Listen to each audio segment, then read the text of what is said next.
아멘. 어, 우리가 시편 말씀을 묵상하면서 계속 생각하는 것은 어, 이 시편 말씀은 우리의 마음을 하나님 앞에 올려드리는 그런 어떤 내용들이 지금 많이 담겨져 있습니다. 살면서 여러 가지 견디기 힘든 그런 일들이 있을 것입니다. 경제적인 어려움도 있을 것이고 또 육신의 그런 질병도 있을 것이고 관계의 문제도 있을 것이고 참 여러 가지가 있는데 그 중에서 육신의 질병은 참 힘든 일입니다. 지난 주일에도 잠깐 말씀드렸지만 감기처럼 한 며칠 앓고 일어날 수 있는 그런 질병이면 어, 또 혹은 한 번 수술하고 그리고 딱 말끔하게 고쳐지는 그런 질병도 있지요. 그런데 어떤 병은 진단을 받은 순간부터 그 사람의 몸보다 마음이 먼저 무너지는 그런 병들도 있습니다. 앞으로 어떻게 될까? 우리 가족들은 앞으로 어떻게 될 것인가? 그리고 또 어떤 분들은 만성 질환으로 오랫동안 고통받는 분들도 있습니다. 또 다른 싸움입니다. 처음에는 병하고 싸우지요. 그런데 예를 들어서 뭐 투석을 한다거나 이것이 계속 길어지고 뭐 하루에도 몇 번씩 받아야 되는 그런 일들까지 겹쳐진다면은 시간이 길어질수록 더 힘든 게 바로 기다림입니다. 기다림. 하나님 앞에 기도 안 하시는 분도 없습니다. 그런데 그 기다림 속에서 자신이 무너집니다. 하나님 언제까지입니까? 하나님 왜 나를 외면하십니까? 이런 것이죠. 제 친구가 그 한국에서 목회하는데요. 그 친구는 그 아무튼 큰 교회에서 이렇게 부목으로 있다가 이제 또 담임 목회 시작했는데 큰 교회에서 부목사님을 하면 병원 신방 뭐 이런 신방들이 너무 많아요. 그러다 보니까 아프신 분들을 너무 많이 보는 거예요. 그러면서 참 정말 그런 분들을 만날 때 참 쉽지가 않다. 이런 이야기를 하더라고요. 그러니까 목사로서 권면도 하고 기도도 하고 해야 되는데 성도님들 입장에서 어떻게 그 마음을 다 헤아릴 수가 있겠습니까? 기도를 해도 응답이 없는 것 같고 더 힘들고 그 병의 가장 큰 고통이 어찌 보면은 병 자체보다도 그런 마음일 것입니다. 오늘 본문 말씀도 6장 말씀을 우리가 함께 읽었는데 참 마음이 무거워지는 그런 시작입니다. 그 말할 수 없는 탄식을 하나님 앞에 가져가는 그런 마음입니다. 우리 사랑하는 성도님들께서도 남들에게 말하지 못하는 말할 수 없는 그 어떤 탄식이 있을 것입니다. 그 힘든 마음을 지금 오늘 본문 말씀 보니까 하나님께로 가져가고 있습니다. 6장 1절과 2절 말씀을 보면 여호와여 주의 분노로 나를 책망하지 마시오며 주의 진노로 나를 징계하지 마옵소서. 여호와여 내가 수척하였사오니 내게 은혜를 베푸소서. 여호와여 나의 뼈가 떨리오니 나를 고치소서. 그러니까 지금 이 시를 쓴 사람은요. 자신의 어떤 어려움과 자신의 병, 질병 이것보다 지금 관심이 어디가 있냐면 하나님께로 가 있습니다. 지금 부르는 게 여호와여예요. 여호와여, 여호와여. 그리고 뭐라고 얘기하느냐? 주의 분노로 나를 책망하지 마옵소서. 이 1절과 2절을 읽으니까 이 사람이 지금 뭔가 큰 잘못을 했구나. 뭔가 큰 죄를 졌구나. 그래서 하나님께서 징계하시는구나. 이렇게 생각할 수 있는데요. 한번 자세히 읽어보시면 좋겠습니다. 시편은 자세히 읽어야 합니다.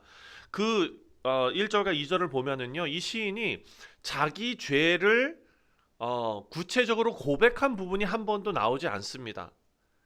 그렇게 자세히 읽어보면 시인은 한 번도 죄를 고백하지 않았다는 거예요.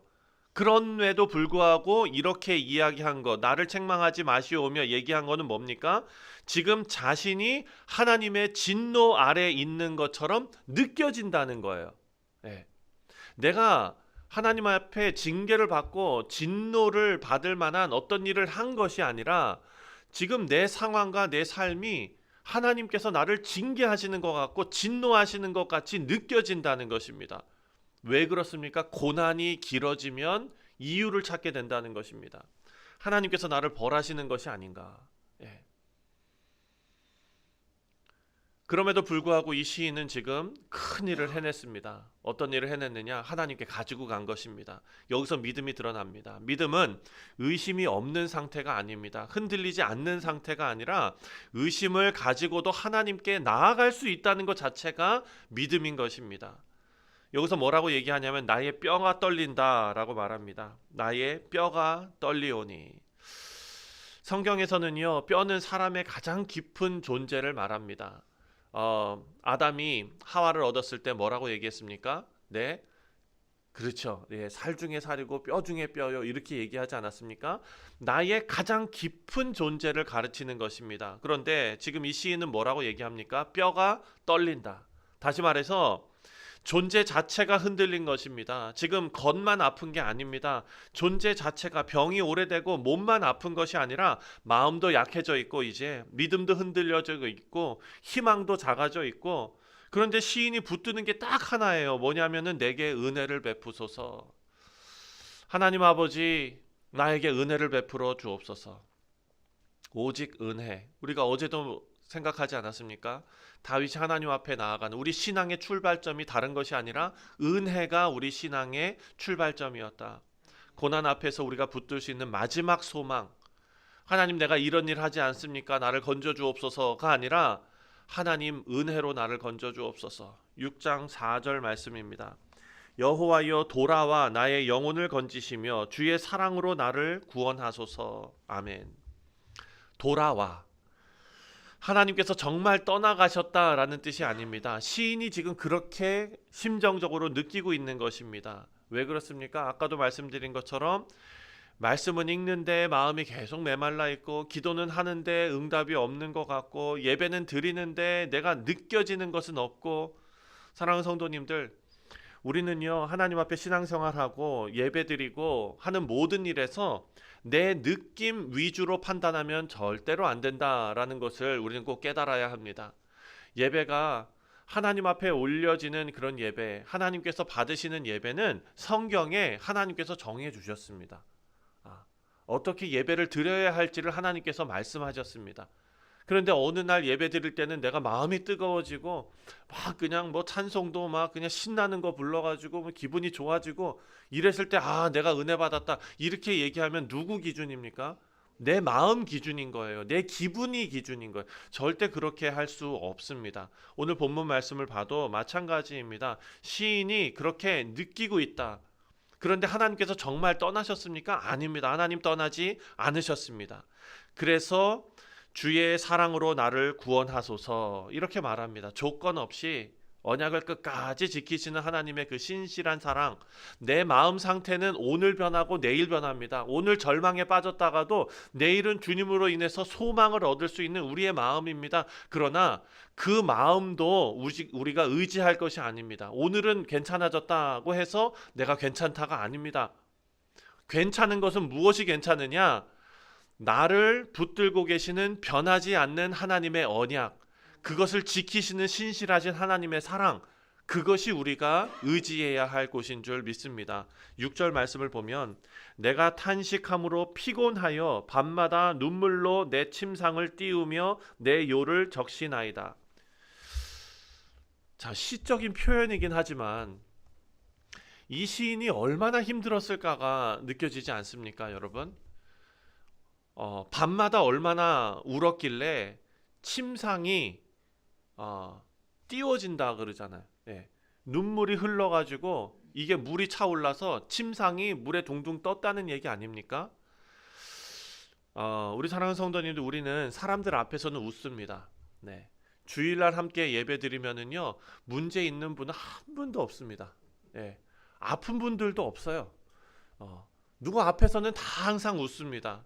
그런데 언제 힘들어지냐면 나 혼자 있는 하루 일과 다 마치고 침상에 누웠을 때 자기 전에 밤이 되면은 이야기가 달라지죠. 아무도 모르는 눈물이 있을 수 있습니다. 가족도 모르는 눈물이 있을 수 있습니다. 하나님만 아시는 눈물이 있을 수 있습니다. 그 시편 이 내용이 바로 우리의 내용입니다. 고통을 숨기라고 얘기하지 않습니다. 강한 척하라고도 얘기하지 않습니다. 그냥 하나님 앞에서 울어라. 눈물은 우리가 운다는 것은 믿음 없는 것이 아니잖아요. 하나님을 향한 믿음이 아직 살아있다라는 증거일 것입니다. 마지막으로 또 8절부터 10절까지 말씀을 보면은요. 이제 분위기가 완전히 달라집니다. 8절 말씀을 읽어보면 8절에 악을 행하는 너희는 다 나를 떠나라. 여호와께서 내 울음소리를 들으셨도다. 자, 지금 1절부터 7절까지의 내용을 보면 눈물로 침상을 띄우고요. 요를 적시고요. 정말 너무나 힘든 상황 가운데 있거든요. 그런데 8절에 들어와서 분위기가 완전 바뀌면서 담대하게 부르짖습니다. 뭐라고 부르짖냐면 악을 행하는 너희여 다 떠나라. 여호와께서 내 울음소리를 들으셨도다 라고 얘기합니다. 조금 전까지는 뭐라고 얘기했습니까? 내 뼈가 흔들린다. 침상이 눈물에 다 젖었다. 이렇게 이야기하는데 8절부터는 완전히 달라지는 거예요. 뭐가 달라졌을까? 뭐가 달라진 것인가? 병이 나은 것도 아닙니다. 상황이 지금 좋아진 것 아닙니다. 그런데 시인이 지금 마음속에 확신이 하나 들었어요. 뭐가 들었냐? 여호와께서 내 울음소리를 들으셨다. 이겁니다. 사랑하는 성도님들, 여러분들께서 기도하시고 언제 기도가 응답받습니까? 우리는요, 기도 응답을 어느 포인트로 잡냐면 내가 기도했던 내용이 해결된 것. 그렇죠? 그 시점으로 하나님 응답하셨어 라고 우리가 말합니다. 그런데 오늘 이 본문 말씀을 보니까 그 시점이 우리가 생각하는 것과 다릅니다. 지금 이 시인은 자신의 기도가 응답받았다라고 고백하고 있습니다. 그러니까 8절 말씀의 분위기가 완전 바뀐 거예요. 확신에 찼습니다. 그런데 그 응답의 포인트가 어디냐면 하나님께서 내 기도를 들으셨다는 확신 자체가 응답의 시작 포인트였다라는 것입니다. 자, 병이 나으면 응답이고 문제가 해결되면 응답인데 하나님께서 그렇게 응답하시지만 오늘 또 다른 응답이 있는 것입니다. 바로 내 안에 하나님께서 주시는 확신입니다. 시는 하나님께서 내 병을 고치셨다라고 말하는 것이 아니라 여호와께서 내 울음소리를 들으셨다. 지금까지는 내 눈물만 보고 있습니다. 그런데 이제는 하나님께서 들으심을 바라보고 있는 것입니다. 하나님께서 들으셨다. 내 눈물보다 하나님의 들으심이 더 크게 보이기 시작한 것입니다. 참 너무나 부럽고 그리고 너무나 사모할 만한 그런 마음입니다. 9절 말씀해 보니까 여호와께서 내 간구를 들으셨으며 여호와께서 내 기도를 받으시리로다. 아멘. 계속해서 반복하죠. 믿음은 반복을 통해 견고해진다라고 누가 얘기했습니다. 사랑하는 성도님들 마찬가지입니다. 우리가 계속해서 날마다 때마다 하나님 앞에 반복적으로 기도하고 나아가고 하는 것은 우리의 믿음이 더 견고해지는 방법이기 때문입니다. 기도를 마치고 나면 다 해결된 것 아닙니다. 다시 두려움이 찾아옵니다. 그래서 다시 반복해서 주님을 붙잡습니다. 하나님께서 들으셨다. 한 번 결심하고 한 번 해결받는 것이 아니라 하나님의 약속을 계속 붙드는 삶. 처음에는 오늘 본문 말씀 보니까 내 뼈가 흔들리고 이제는 뭐라고 얘기합니까? 내 원수들이 떨 것이다 라고 말합니다. 처음에는 하나님 어느 때까지입니까? 이렇게 얘기하다가 이제는 갑자기 10절 말씀을 보니까 내 모든 원수들이 부끄러움을 당하고 심히 떨며 갑자기 부끄러워 물러가리로다. 우리 사랑하는 성도님들, 하나님의 은혜는 우리의 현실을 뒤집으시는 은혜입니다. 탄식을 신뢰로 하나님께서 바꿔주시고 우리의 눈물, 침상을 적시는 우리의 눈물을 하나님께서 찬송으로 바꿔주시고 우리의 절망을 소망으로 바꾸시는 분이 하나님이십니다. 말씀을 맺습니다. 하나님께서 우리의 기도를 들으십니다. 그리고 그 확신이 기도의 응답입니다. 탄식으로 시작한 우리의 삶이지만 신뢰로 마무리되는 우리의 삶이 되어야 합니다. 하나님께서 우리를 들으셨고 내 기도를 받으시고 이 고백이 오늘 아침에 우리 모두가 하나님 앞에 올려드리는 귀한 신앙의 고백이 되시기를 주님의 이름으로 축원드립니다. 기도하겠습니다. 하나님 아버지, 오늘 시편 6편 말씀을 통해서 우리의 마음이 얼마나 연약한지 깨닫게 됩니다. 아버지, 우리 사랑하는 성도님들, 질병 가운데 고통받는 성도님들도 있고 또 오랜 치료 가운데 지쳐있는 그런 성도님들도 있고 또 몸의 아픔보다도 정말 풀리지 않는 문제 가운데 계속해서 기다리는 그 기다림 속에서 낙심하는 그런 성도님들도 있습니다. 하나님, 우리 인간의 연약함을 불쌍히 여겨주시고 아버지, 우리의 눈물을 외면하지 마시고 또 우리의 그 눈물을 들으시는 하나님이시기에 아버지 하나님, 우리가 응답이 더디더라도 환경이 쉽게 변하지 않더라도 하나님께서 우리를 떠나지 않으셨음을 기억하게 하여 주시옵소서. 오늘 시인처럼 아버지, 우리의 탄식이 신뢰로 바뀌게 하여 주시고 아버지, 우리의 불안함과 두려움이 평안으로 바뀌게 하여 주시옵소서. 말씀으로 찾아가 위로하시고 새 힘을 더하여 주옵소서. 감사드리오며 예수님의 이름으로 기도하옵나이다. 아멘.